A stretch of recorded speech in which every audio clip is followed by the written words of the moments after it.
Hello and welcome back to the National Community Health Worker Training Center's Community Health Worker Instructor Certification course. Today we will be continuing with teaching skills, and this is part one of teaching skills out of two parts. So some strategies for effective lesson planning.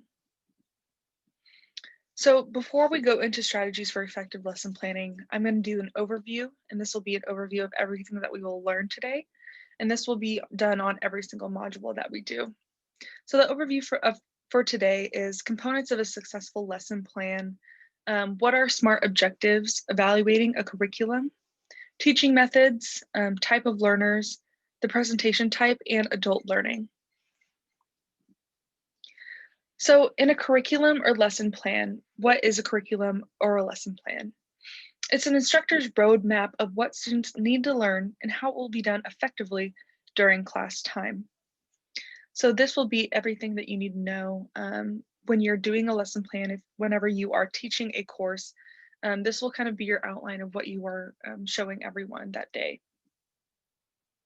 And the three components of a successful lesson plan are objectives for student learning, teaching learning activities, and strategies to check student understanding. So when we say student, we're really talking about CHWs, right? Because we are CHW instructors. But this can also be patients that we are working with or a group of people that we are talking to during an organizational meeting.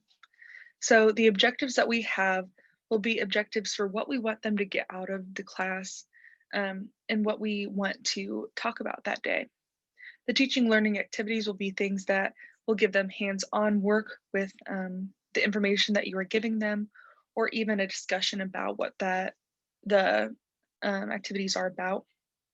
And strategies to check student understanding will be strategies to say, okay, do they really know the information? Can they recite the information back to me? And how much did they really learn today? So now we're going to talk about preparing a lesson plan. You might not even know what a lesson plan looks like, but we'll go over that in the coming module. So the 5 steps of lesson planning. First, you got to outline, what are we going to learn today? What topics are we going to cover? Then we need to choose an appropriate title. So now that we know the learning objectives, what's the main idea out of all of it? So for today, we went over the objectives. Let's go back to the objectives here. So the overview, here's all of the objectives that we will be learning, 1 through 7. But the title of this is teaching skills, right? So that would be the title, and these would be the objectives of what we're learning. So 3, write an overview and purpose. So what's the general idea that you want them to take away out of all these? So for teaching skills, what I would like everyone to take away from this is how to teach a successful course or a lesson plan or even an idea. So write an overview and the purpose for it. And we're doing this because I want you to learn and have those skills to take forward to others. So that would be my purpose. 4, determine the method of teaching and timeline. So how are you going to bring this information to our students? So you can either have it via presentation style, whether it be Zoom, in person, online, through another forum, or what are you going to do with it? Are you going to have a presentation? Are you going to do an activity? Are you going to go hands-on? What are you going to do to make this information come across? And also, what's the timeline? How long is the class going to be? How long will it take them to understand this information? And number 5, establish a system for evaluating the curriculum. So once everything is said and done, you need to say, okay, how well did that work? Did people catch on? Did people like what you do? And sometimes it's no, right? We don't always get it correct. And sometimes it can be boring. People don't really connect with the information that you're giving them, or they're confused with the information that you're giving them. So really you have to say, okay, how well did that work? What can I do the next time? And this can really be done by pre and post tests if you want to do that before and after your education units or your class. Really say, okay, how much do we know before and did we learn afterwards? So let's go number 1, outline learning objectives. So what is the one thing that you want the student to learn and remember when they walk away? What is your goal and what is your objective? So let's do this with all of these 5 steps of lesson planning. Let's think of a lesson plan in our head. So let's say diabetes, right? Outline learning objectives for diabetes. I want people to learn what diabetes is and how they can prevent it. So, what is my goal? I want them to learn what it is and how to prevent it. And my objective is to disseminate that information or give information so that they understand how to do so. So, respond to the following questions. So, what's the topic? What I want them to learn? What do I want them to understand and do at the end of class? And what can they take away? So if you're still having some questions about what that is, try to go through these questions and answer them the best that you can. And when you're doing this, I say, I want people to learn more about diabetes. That's great, but we really need to be specific in what we're doing, right? So we want to use SMART objectives. So what are SMART objectives? SMART objectives are specific, measurable, attainable, realistic, and time bound. So a SMART objective will be something that answers every single question. And here's an example. Community health workers will identify skills to achieve an effective communication with the community on colon cancer prevention and early detection by the end of the lesson. And if we're talking about diabetes, substitute that in for colon cancer prevention. Community health workers will identify skills, so we're being very specific, to achieve an effective communication with the community that's measurable on colon cancer and early detection by the end of the lesson. It's attainable. They can do that by the end of the lesson. It's realistic to think that they would be able to understand that. And it's time bound. So at the end of the lesson, here's what I want them to learn. So let's take a few minutes and do that for diabetes. You can either take this idea or you can write another objective of using the SMART objectives. So we're thinking specific, who are you talking about? Measurable, how are you going to know that they're doing it? Attainable, can they understand this information? Is it realistic? And is it time bound? So by what sense of time do you want them to learn all of this? So I would invite you to take just 1 minute and think about something with diabetes in order to write a good SMART objective. So we'll take a couple minutes here.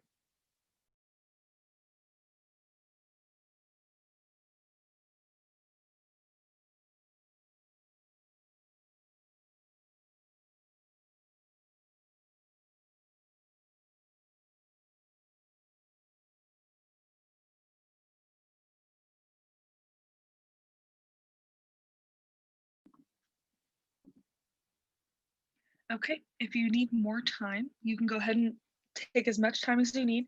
You can pause this video and then resume when you are done. We're going to go ahead and continue. So next we'll talk about Bloom's taxonomy. And so when we're thinking about SMART objectives, we also want to utilize these words to specifically talk about what we want to talk about. So when we're talking about Bloom's taxonomy, we're thinking knowledge, comprehension, application, analysis, synthesis, and evaluation. So when developing a curriculum for this class, keep this list nearby. This will help you determine the level of response you are anticipating from your students. So when you're talking about community health workers will identify, that's a really smart word, right? A Bloom's taxonomy word. And since instead of, I want them to know about this. Yeah, we do, but we want them to be able to interpret information about diabetes. We want them to increase their comprehension about this. We want them to be able to evaluate people with diabetes to understand if they have type 1 or type 2, right? These will aid in you being more specific in what you want to do. So let's practice writing some more objectives. So let's provide examples of objectives using Bloom's taxonomy action verbs and SMART objectives by submitting them on the discussion board. So you have that objective that you wrote with the SMART objectives, with the SMART words. Now add Bloom's taxonomy words to that, and you can add any of these words And if you think of another word, you can also add that in there as well. And we will have these submitted to the discussion board. You can either do that right now, or you can take a couple minutes at the end of class and do them, whatever you feel comfortable with, but we will need those by the end of the class. So let's move on to number 2, choose an appropriate title. Depending on the learning objective, naming the curriculum can be a simple process or one that requires further reflection. So it should be eye-catching and maintain the main idea of the lesson. For this, we chose teaching skills because we're trying to get down to the basic objectives of a CHWI. For our CEUs, such as our DONE CEU, which is diabetes, obesity, nutrition, and exercise, we said getting it done with all 4 of those verbs. So that's a title that will bring people in, that will get people interested in your topic. So you can do that whether you're doing a CEU or a presentation title. Try to do something that will pique someone's interest or be really clear in what you are going to talk about. So let's look at an example. Learning about colorectal cancer can save your life. It's true. Learning about colorectal cancer can save your life. And so we could just say colorectal cancer. Would that tell you what we're doing with it? Does it tell you whether we're learning about what it is or how to spot it? We don't know. So being a little bit more specific with your title can really help people understand, okay, I'm going to learn what colorectal cancer is and how to apply it to my life. And this can make it a little bit more symbolic for them as a person, how to apply it in their life, in their actual life. So writing an overview and purpose is the next one. So if we're thinking about a lesson, our lesson might be about colorectal cancer, it might be about diabetes. And the overview is, okay, so what are we talking about here? Well, here's everything that we're going to talk about with colorectal cancer or diabetes. But the purpose is what we're really going for, right? Our purpose is why we use an umbrella, right? We can use an umbrella any day of our lives, but if it's raining, it serves a purpose, right? So we need to have an overview and a lesson and a purpose. And so the purpose for learning about diabetes could be that diabetes is a really big health disparity in our community. And so we really see a lot of people have diabetes and they're really struggling with it. And so by giving a lesson on diabetes, we can help prevent diabetes in our area and possibly improve health outcomes. So here's an overview example. The community health worker identifies effective communication skills for proper community understanding on the importance of educating themselves on the preventions of colorectal cancer using a specific, simple, and easy way to understand language. So this might be really, really confusing, but this is basically saying that we want to educate people on colorectal cancer using common everyday language. And this really shows the purpose for using this colorectal cancer thought process, right? Because it will help them by connecting with them on a basic level. So determine the method of teaching and timeline. So we talked about presentations, we talked about using facts and figures, doing an activity in class. These are all different methods of teaching. And so this can be using an umbrella if it's raining, or using a rain jacket if it's raining. Are one of these better than the other? You might say yes, you might say no, but you can really use either when protecting yourself from the rain, right? So in this, we need to see that using a presentation could be like using an umbrella, and using a facts and figures or a handheld model might be a rain jacket, and that might be better. But they can be both used for a common goal, which is educating others. So here's an example of a teaching method. Community health workers will demonstrate via a plastic model of the large intestine what would be a pre-malignant polyps injuries and most common location of a cancerous lesion. Later in an educational video, they will review the most important information about this type of cancer and the importance of communicating through visual aids, the importance of preventative measures. So let's pick out what teaching methods we're using. We're using a plastic model of the large intestine. We're using an educational video, and we're communicating through visual aids. So all three of these are ways to communicate the main idea, which is colorectal cancer, and we're using those different ways to educate our group or our CHWs. So next, number 5, we are establishing a system for evaluating the curriculum. So once everything's all said and done, we have to go back and say, did it work? So how do we do that? We check students' understanding. We can do this via a pre and post test maybe. We can ask questions to see if they retain the information.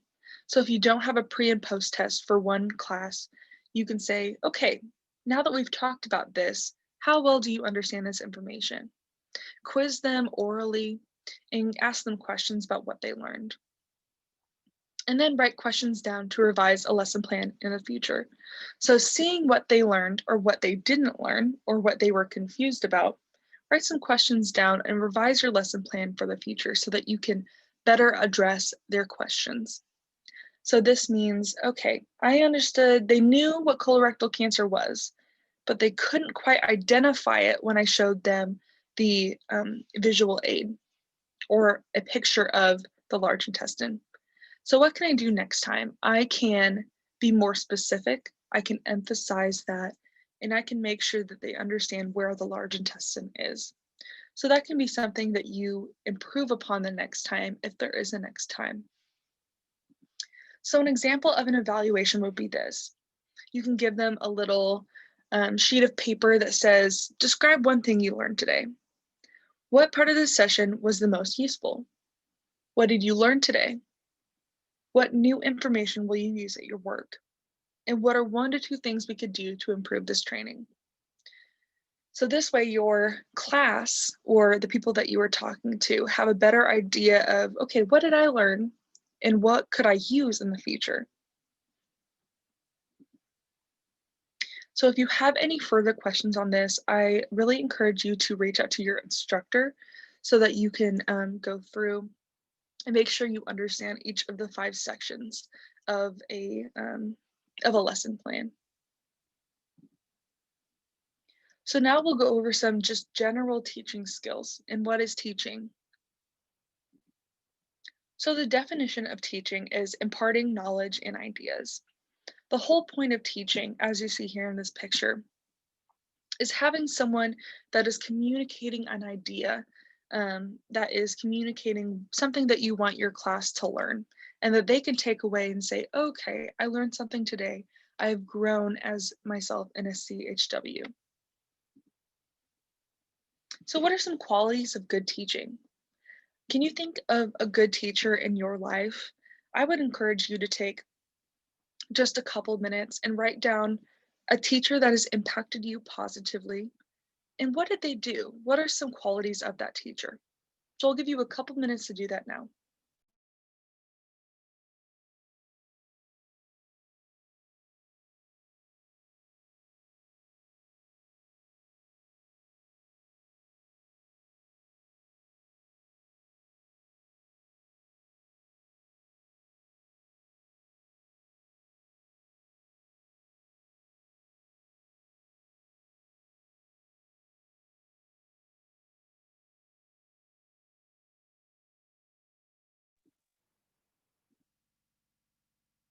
Okay, I gave you a couple seconds to write some good qualities down for a teacher.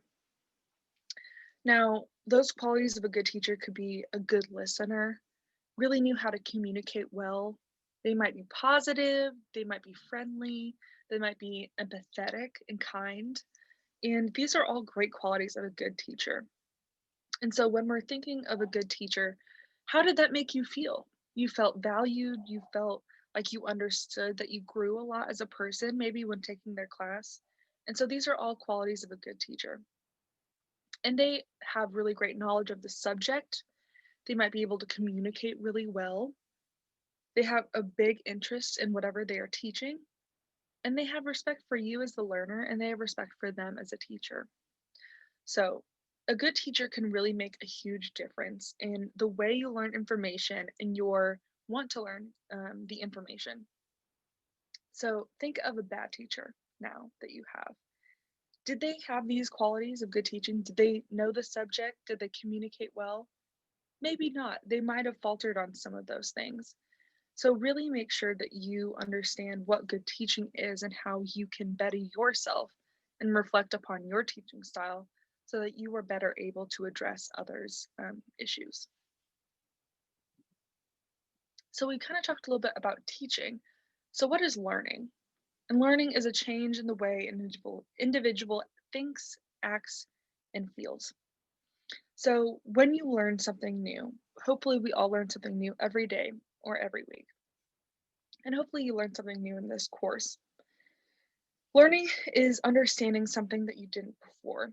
And this can be long-term learning, so something you remember for a long time, or it can be short-term learning, something that you learned in school that you could not remember to save your life. So when you have a good teacher, you are able to learn more. So when you are teaching well, you need to set good goals and expectations. These need to be realistic. We can't learn everything in a day, right?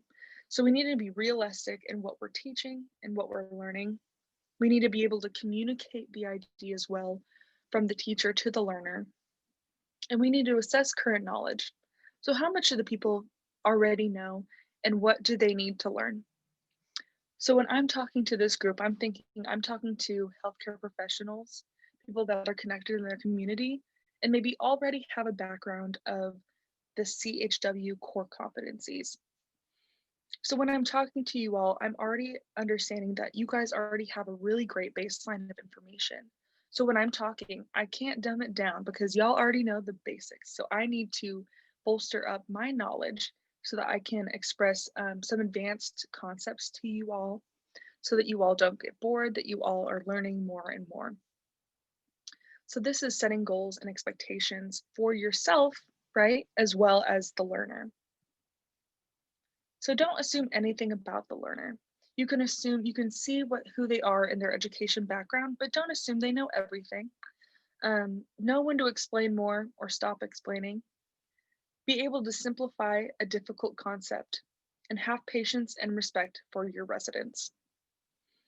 All of these that we've kind of talked about is being able to communicate more, being able to understand and communicate less if you need to, and know your audience and know the topic that you're talking about.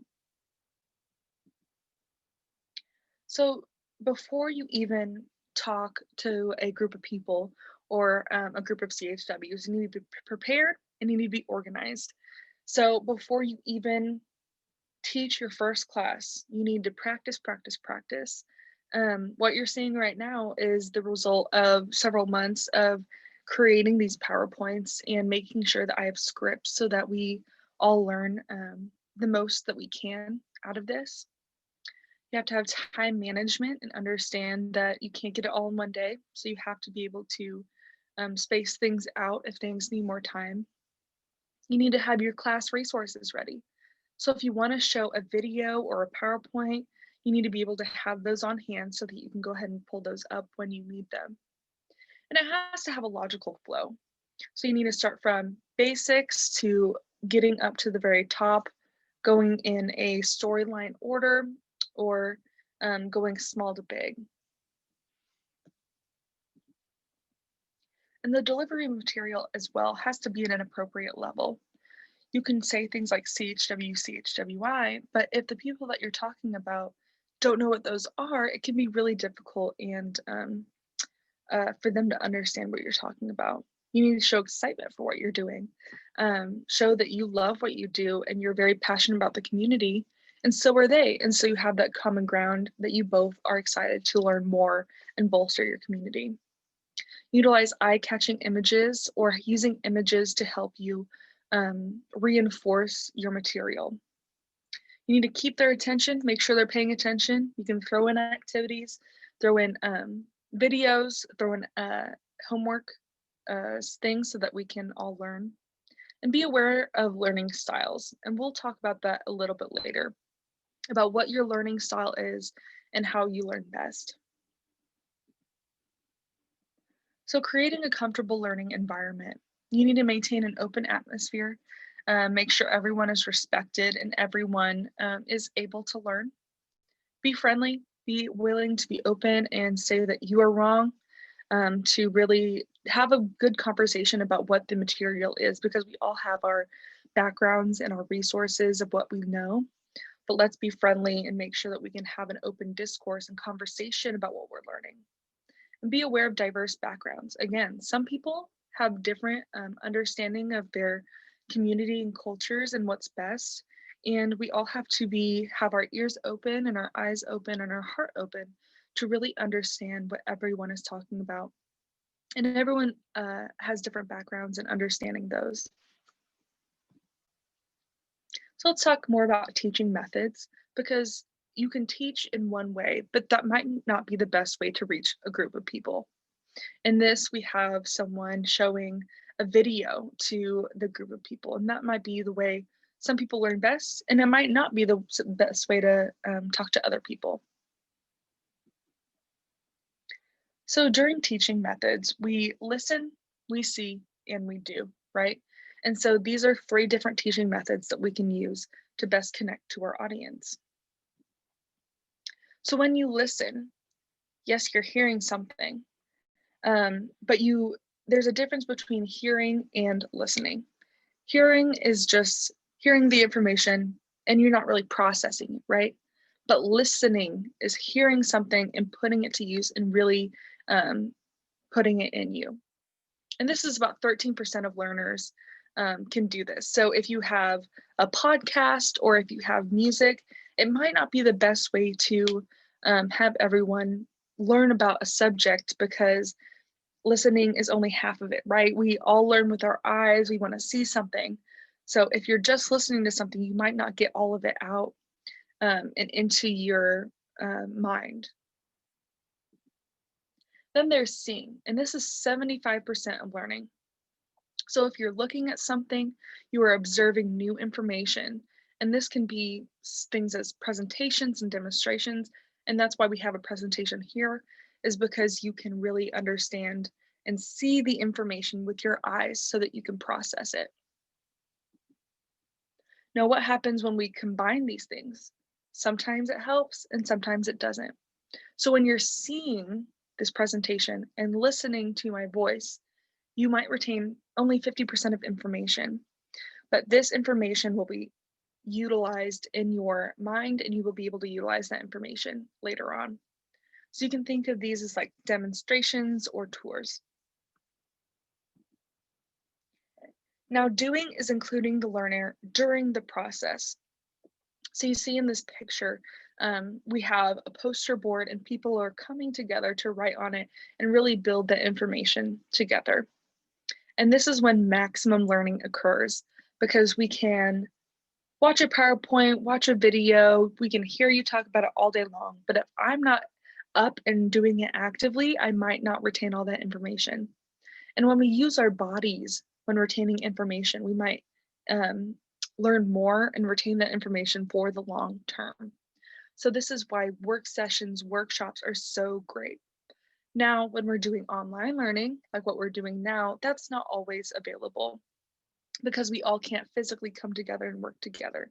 So when we're doing online training, we have to do our best with listening and hearing. So saying and doing, you retain 90% of the information. This is when someone is giving you instructions and you are utilizing that information when you're doing it. And I think of this as when we're working out in the workforce, we are utilizing what we've learned, what we've heard, and we're utilizing that in our daily day-to-day activity. And most people learn best by doing this because they're actually putting it to work. You have to know the information to then put it out to others. And this is practice and explore information. So what style do you have? What style do you work best learning? Maybe maybe you think, I do not do well with just watching presentations. I have to be up there and doing it. And sometimes people think, oh, I can just listen to it. I love podcasts, I love music, I love listening to things, and that's how I can usually grasp information. So what type of learner are you? We have a questionnaire. So if you are not sure, you can go ahead and take this questionnaire, and this will be listed on our course website. So you can see it under teaching skills, our module. So I'd like you to take that right now, if you would, the identifying your learning type questionnaire. And this is quick. It was just a few questions to see how do you learn best, um, and how can you understand information the best as well. So I'm going to go ahead and pause the video. If you would pause the video as well and go ahead and take that, we will go ahead and get started with our second half of this course.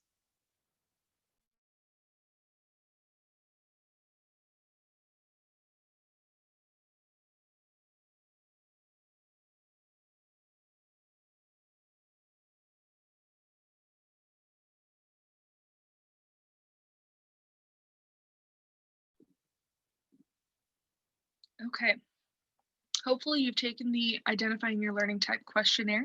If you have not, no worries. Just think to yourself what learning type you would most likely be, and we'll go forward with that. Okay, so identifying your learning type questionnaire. There's A, B, and C. So at the end, you need to tally up how many A's did you have, how many B's did you have, and how many C's did you have. If you have mostly A to your questions, you might also take numerous detailed notes, sit in the front of the class, usually neat and clean. You often close your eyes to visualize or remember something. You need to find something to watch if you're bored. You might benefit from illustrations and presentations that use color. You might be attracted to written or spoken language rich in imagery, so personification. You might prefer stimuli to be isolated from auditory and visual distractions. And you might find passive surroundings ideal. So you're very visual. You like to take it in with your eyes. I'm the same way. I love to watch movies. I love to garner information through presentations, and that's how I most work best. So if you answered mostly B to these questions, you might sit where you need to hear, but you don't need to pay attention to what's happening in front. You might love podcasts or music. You might not coordinate clothes or colors, but you can explain what you're wearing and why. You might hum or talk to yourself or others when bored. I do that. You might acquire knowledge by reading aloud, and you might remember by verbalizing lessons to yourself. So if you answered mostly B to these questions, you might be more of an auditory learner. So you don't necessarily need to see any presentation. You can gather a lot of information by listening to things and really taking them in that way. And now if you answered mostly C to the questions, you might need to be active and take frequent breaks, speak with your hands and with gestures. You might rely on what you can directly experience or perform. You may enjoy activities such as cooking, construction, and engineering and art. You might enjoy field trips and tasks that involve manipulating materials. You might be uncomfortable in classrooms where you lack opportunities for hands-on experience. And you might communicating by touching and appreciate physically expressed encouragement, such as a pat on the back. So if you answered C to most of these questions, you might be a kinesthetic or doer. So you like to be involved in what you're learning. And none of these, it's really important to highlight that none of these are better than the other, right? We all are different. We all have our own personal ways that we learn, and none of these are better than the other. But these are just important to understand how we learn. And so that way we can understand how to best address and best to teach others. So like we said, we have visual, see it, auditory, hear it or say it, and kinesthetic, do it. So when you are teaching, it's best to include all three because most likely in your class or in a group of CHWs, there is going to be one person for each of these. There are going to be several people who might learn things differently. And so it's best to understand how to best address those people. So with visual learners, what are some things that you can do to best attract them? You need to have ideas, concepts, data, and other information that are associated with images and techniques. So if you will notice in our presentations, we have boxes, we have different ways to express information. So it's not just one paragraph, but it's all split up and easier to look at. You might be receptive to symbolism or imagery, and you might be receptive to graphical organizers. So if we're talking about visual learners, I put a picture of an eye there because you're thinking, you're visualizing it. Symbolism and imagery, if you're a visual learner, these might be really, really great for you. P for parking, wheelchair parking, and then on the right, rocks falling. And it's really important that in a lot of cultures that do not have high health literacy, which is they do not know how to process health information. You need to use like really simple words and phrases so that they understand. It might be more easily construed if you have pictures, if you have graphical images, because a person might not be able to read rocks falling, but they will look at that picture of rocks falling on a car and better be able to understand the main idea, right? So we need to understand in certain areas, they may not be able to know what graphical organizers are, but they understand pictures and images. Again, these graphical organizers here. If you say graphical organizer, you think, I don't really know what that is. But if you look at these, you have a picture on the left of a heart. You have charts, you have pictures that can show where each layer of it is and highlighting things that are important. So these are all ways to visually organize what you're seeing. So when you are talking to visual learners, you need to design the content that helps the visual learners understand what you're talking about, right? So you need to focus their attention and you need to make sure that if they are scanning, they can get the main idea of the information you're trying to do. You're trying to avoid fatigue and cognitive overload. So if a page has so many things on it, it's hard to understand what it is, especially if you're a visual learner. So look at this slide. It's really, really basic. It has the main ideas and it has a little image on there.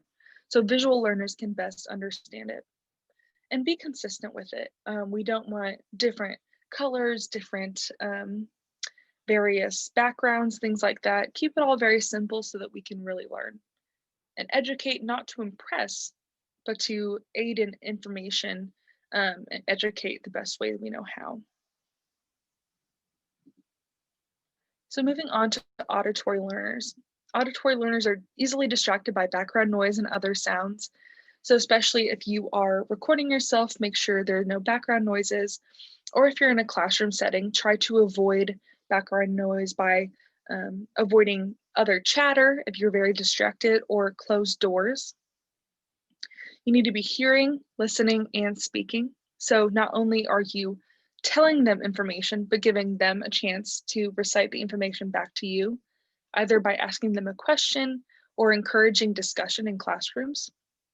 They might have difficulty with written instructions. So if you have written instructions, you might want to also talk about them.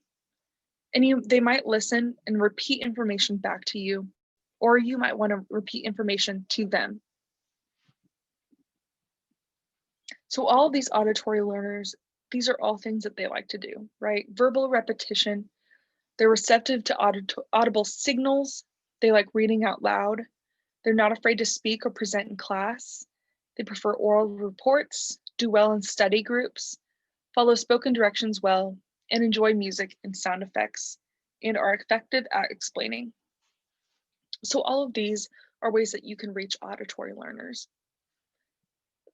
Excuse me. Give me 1 second.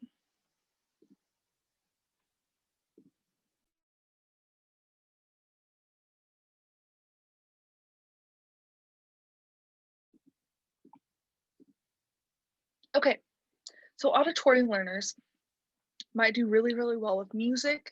So if you have information on video learning or a music video that you want to share, they might learn best by that. If you have diabetes, you might want something that has a diabetes audio with it. And when creating content for auditory learners, ask questions to prompt questions. So if you're asking questions, say, okay, so what does it mean if you have type 1 diabetes? They can say, well, I don't really know. What does it mean? And they can have a class discussion about that. You can use verbal repetition for memorization. So saying, okay, I know what type 1 diabetes is. It's when you have high blood sugar and you might be obese and you might not eat very well. So you need to um, have that and have them repeat that information. Also encourage discussion in study groups. A lot of people do better when they can discuss the information with someone else and say, here's what I learned today. They might take a little bit more away from that. And also minimize audible distractions, as we talked about earlier, minimizing chatter and background noise. So now we'll go to tactile and kinesthetic learners. Again, they learn from touching, doing, and experiencing, and they seek out pattern and movement and physical interaction. So getting up from your chair, maybe walking around the room, um, looking at several displays, touching the displays. They learn by concepts by acting them out. They are most susceptible to boredom from visual and or auditory teaching methods. So if you are type C, if you are a doer, if you are a kinesthetic learner, this may be really boring for you. And I apologize, I do. But something you can do is walk around, put this on your phone or on your laptop and walk around and um, think about how you can best utilize this in your day-to-day life. Especially when we're talking about work as a CHW or a CHWI. You might want to learn complex concepts by acting them out. So you can have one person as the patient, one person as the CHW or CHWI, and act out a scenario that might happen in your day-to-day life. So they do really well with lab style classes or lectures, things that get them up and moving. They're really good at sports or recreational activities. They build models or enjoy crafts, something to do with their hands, and they have a hard time sitting still for long periods of time.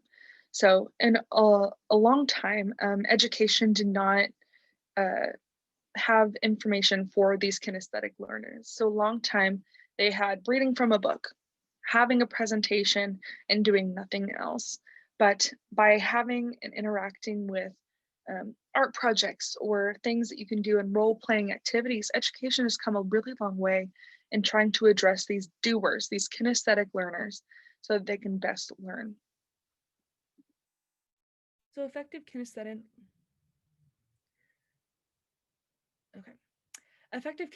learning can be lab classes, role-playing activities, field trips, visiting museums, having performing arts, having crafts and models, and having sports or recreational activities. And in this class, we try to address kinesthetic learning by, this is online learning, so it has to be done with an online slideshow or a video and auditory thing. But we're doing real life activities. So we're putting in practice. We're going to our job. We're putting all of these things into use by physically going and doing them. So when we design content for these tactile or kinesthetic learners, we keep the learner invested physically. So we make sure that they are physically doing something. We're writing down activities. We are utilizing discussion boards. Use frequent breaks. That's the great thing about this online learning, is that you can pause whenever you would like and get up and get a glass of water, maybe stretch, do something like that.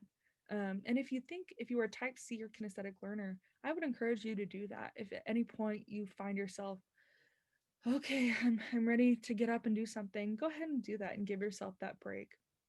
Also for the other A and B learning types too, because we all need that sometimes. So we encourage role playing and or performing or physical practicing of what you're learning. And we encourage movement in whatever we're doing as well. So we're going to do this learning activity.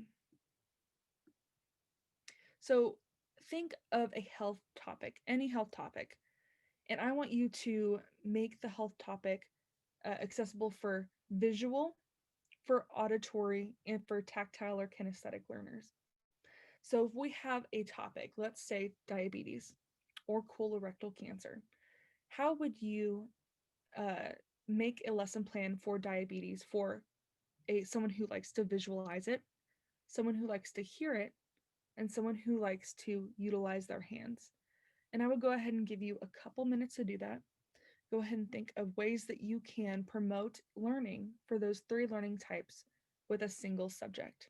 And it doesn't have to be diabetes or anything like that. It can be anything of your choice. Just take a couple minutes now and write down your thoughts.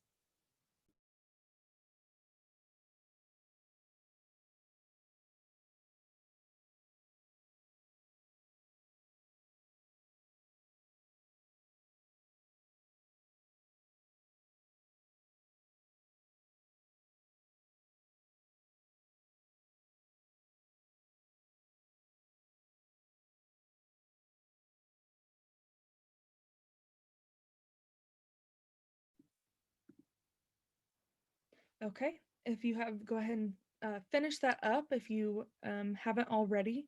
And if you need more time, again, feel free to pause this video and start it back up when you're ready to roll. Okay, so teaching strategies. Teaching strategies can either be autocratic or democratic, and we'll talk more about what those are later. So autocratic means utilizing storytelling to relate the information to the learner, and stories should be interesting and purposeful. So when I talk about teaching a class, I've taught other classes for the National Community Health Worker Training Center, and I like to say, well, during this one class, we had someone who was like, I straight up do not understand what you're talking about. So I had to go back and say, okay, how can I best relate this information? How can I say my thought process better so that the person can really understand what I'm talking about? So this autocratic strategy is when you utilize storytelling to relate the information to the learner. So this is usually the traditional lecture method, right? We deliver it in logical and sequential order. The language is easy and clear. You can use visual aids to make sure that they understand what you're talking about. You can write down important points and keep it light, keep it lighthearted. So let's talk about demonstration here. It can be activity oriented. You can explain important points during the demonstration, and the teacher should have a demonstration ready if so. Students should demonstrate the understanding afterwards, and it's helpful in training situations and good for visual learners. So now we'll talk about democratic strategy, which is discussion. So the project method of democratic strategy is the students work on the project under the teacher's supervision and find a solution to a problem based on the experience or information given. So when we're talking democratic, we're thinking problem solution, right? And this can either be done during project or during discussion. So let's go back up to discussion. This is maximum interaction between people. We have formal or informal discussions, and the teacher acts as a guide. They only discuss relevant topics and allows the leadership qualities to be developed. So when you're thinking problem solution, you can split people up into groups, and so people can better understand and form information with their groups and understand how to best address the situation. For the project method, they can do this by, again, we see here as puzzle pieces, putting the puzzle pieces together, really understanding what's the problem and how can we work together to form a solution. This can also be done by doing role-playing method. So this is a dramatic method, and the student becomes a teacher. So the teacher sits aside and the students can really role play what they want to do. And this increases social skills and it increases independence through your CHWs. So when you're thinking about diabetes, what would a conversation be between a patient and a CHW? You can have a group of CHWs say, okay, I will be the patient, I will be the CHW. How can I best address this problem to my patient? So why do we use this strategy? Why do we use a democratic strategy when we're all trying to have a problem and a solution? Why is it better to involve groups? Groups of people can have more ideas than the individual. A method is problem-centered, requiring a solution. And if we think about real life application, all of the problems that we have in real life all need solutions, right? That's what we do with CHWs and CHWIs. We need to see a problem and see what issues we have in our community and really focus on solution building. And that can be team building as well. All ideas are welcome in this. So everyone, we're partnering off of the backs of respect for everyone and open hearts, open minds, open ears. And this develops imaginative power. So this makes you more creative to different solutions. When someone offers something, you think, oh, I now know what you mean by that. That makes sense to me more than what my original idea was. So you're creative in your solutions. So lastly, we're going to touch on adult learning. Now we've learned, okay, what types of learners they are. How do we use these strategies to best address these types? Now we're talking about adult learning because all of our CHWs are over the age of 16. And so a lot of them are young adults or even mid-range adults. And so they learn differently than younger students usually do, like kids. And so there's a different way to address this group of people. So what are the elements of adult learning? These elements are what instructors use to prepare adult students to learn. So you have to have motivation, retention, reinforcement, and transference. And you might see these and you think, I have no idea what these are about. We will go into these. So what's their motivation, first of all? Why are they doing what they are doing? How can we retain this information? How can we remember and understand the information? How can we reinforce the idea? So how do we keep continually learning and reinforcing that idea within ourselves? And how do we transference? And this is transfer of information. So how do we apply the skills that we are learning to the real world? So let's think about this a little bit. What motivates you to learn and what stops motivating you? Think about this for a few minutes and write down your answers or type them on your computer. So what motivates you to learn? Why are you taking this course? And what stops motivating you? What are some barriers that you might come across that might make you want to quit and forget it all?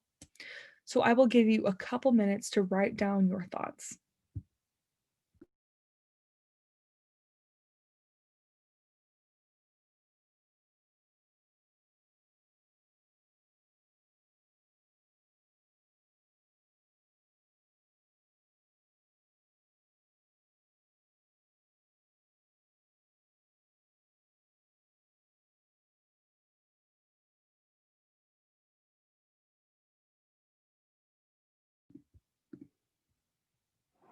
Okay. If you need some more time, again, pause the video. Um, I'll talk about a little bit about what motivates me. What motivates me to learn? I'm a very goal-oriented person, and so I'm motivated to learn because I'm a continual learner. I like to learn more about new information, and the more information I have, the better I can teach others. And what stops motivating me?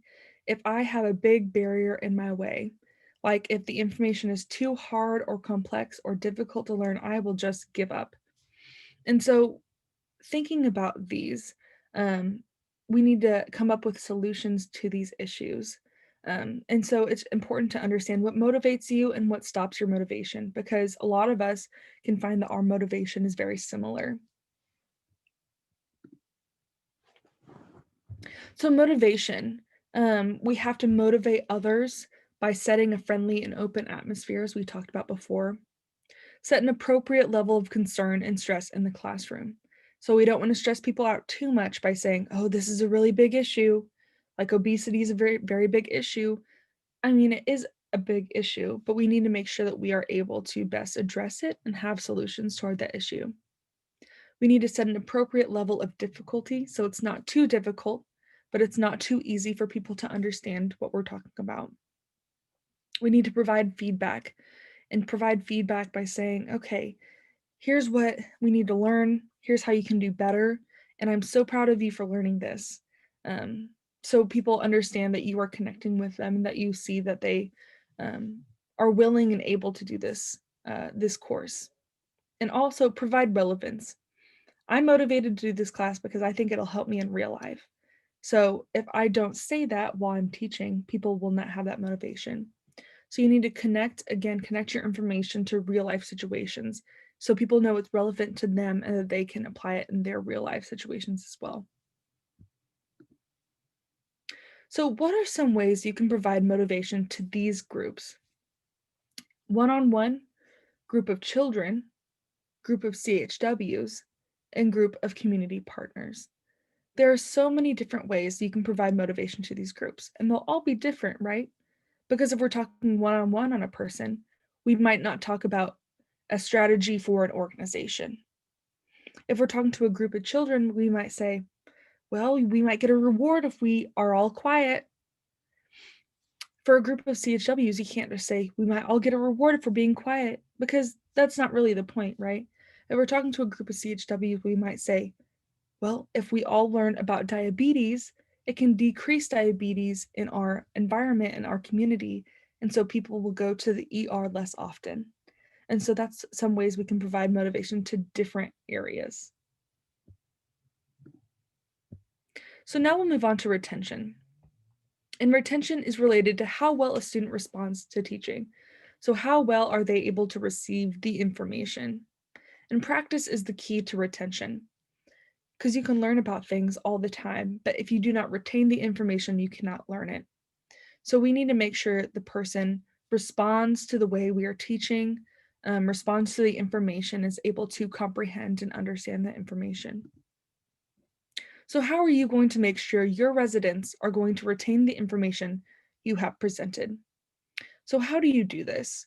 You can say, okay, how well did they learn that information? You can give a quiz. You can ask for feedback from your people and really understand what their background is so they can best retain the information. Now we'll go to reinforcement. This is encouraging appropriate behavior, encouraging excelling in performance. We are not doing negative reinforcement, and we are attempting to curb inappropriate behavior. So reinforcement encourages appropriate behavior and negates the bad behavior. So for reinforcement, what kind of positive and negative reinforcement can you give your CHWs while they are learning new material? So positive reinforcement can say, hey, I see what you did there in class, and I really enjoy the way you taught others about diabetes. You could say, I really loved your last paper that you did on diabetes, and great job. Some negative reinforcement is to say, I see you didn't really grasp the concept that well. What can we do to better understand this? Or I saw you were talking during class, and I really think that distracts other people. So maybe next time, what can we do to really grasp your understanding and your attention so that we cannot negatively affect others? That can be some reinforcement strategies that we can use. So transference. So this is how to transfer or apply knowledge. And we can do this by associating new information with old. This increases the desire to learn, and we learn information for the future. And we've talked about that a little bit in our class so far. So what opportunities can you provide for residents to apply the new knowledge they have learned? So how can we do this? So especially with teaching skills, I know we are all going to become CHWs and great CHWs at that. So here's how I can apply our knowledge. I know that we are all going to be using teaching skills. It's one of the basic core competencies of a CHWI. So while we are thinking about the best ways to incorporate a lesson plan and the best ways to talk to others, I am then therefore helping you guys in the future, because when you are in those situations, you will be better equipped to teach others. So let's review the 4 critical elements of learning. We have to think of what's the motivation in different groups, because different people are going to be motivated in different ways. We need to make sure they retain the information and make sure that they can walk away thinking, I learned something from that. We need to understand positive and negative reinforcement. And we need to give opportunities to apply new knowledge or skills. Okay, for our final one, we are going to go over preparing a good presentation. And this will spill into teaching skills part 2 as well, but we'll go ahead and introduce these concepts right now. So what are the components of a good presentation? We have the introduction, the development, and a conclusion. And a good presentation is a lot like a good paper or a good research initiative. It has an introduction and conclusion sandwiched by the main meat of what we want to get into. So the introduction should garner your attention and concentrate on the subject. So how can we do this? In an introduction, we can tell a story, we can make an unexpected or surprising statement, we can ask a question, or tell a joke. And these are all dependent on your situation. So if you're presenting at a business conference, it might not be the most professional to tell a joke, but it's all about understanding how to gain attention of your audience. So each person is different and find what appeals to each person individually. So when we're talking to CHWIs, you might say, I know you all are very involved in your community. Can you guys tell me what your community needs right now? And go around the room and have people say that. And then you understand, okay, I see you all are talking about tobacco cessation. Everyone is smoking where you are.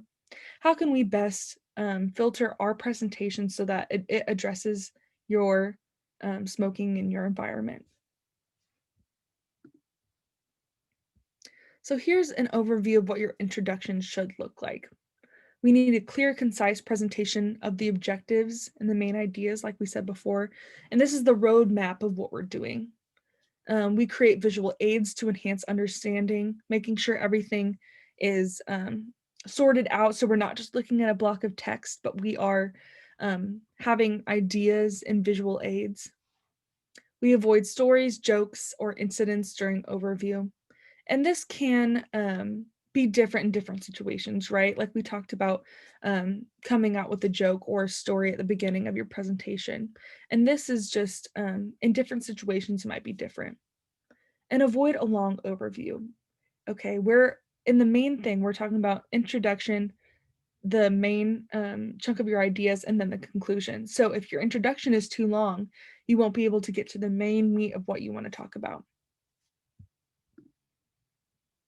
So the development, you can either go past to present, simple to complex, or known to unknown.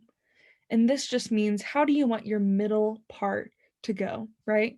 If you are talking about concepts, you have to go over, okay, what is learning? And then you can move on to, okay, what are the learning types? So we're going simple to complex with this one. You can't just go, okay, here's the Mount Kilimanjaro, and people are like, I don't even know what that is. So you need to cover the basics first before you go on. So you need to think about these when you're developing your ideas and making sure your ideas follow a logical flow when you are going through them. Again, past to present, simple to complex, and accommodate teaching style to learning style of the target population. So whatever style that you choose, none of them are better than the other, right? But we are looking to accommodate whatever your teaching style is, what will best really convey your information, what will best showcase your information. So the learning domains that we're talking about today are cognitive domain. So what are the intellectual abilities of your audience? The psychomotor domain. What are the physical or motor skills of your audience? And affective domain. It involves expression or feelings about attitudes, interests, and values. So above all else, just make the information meaningful to your group that you are giving.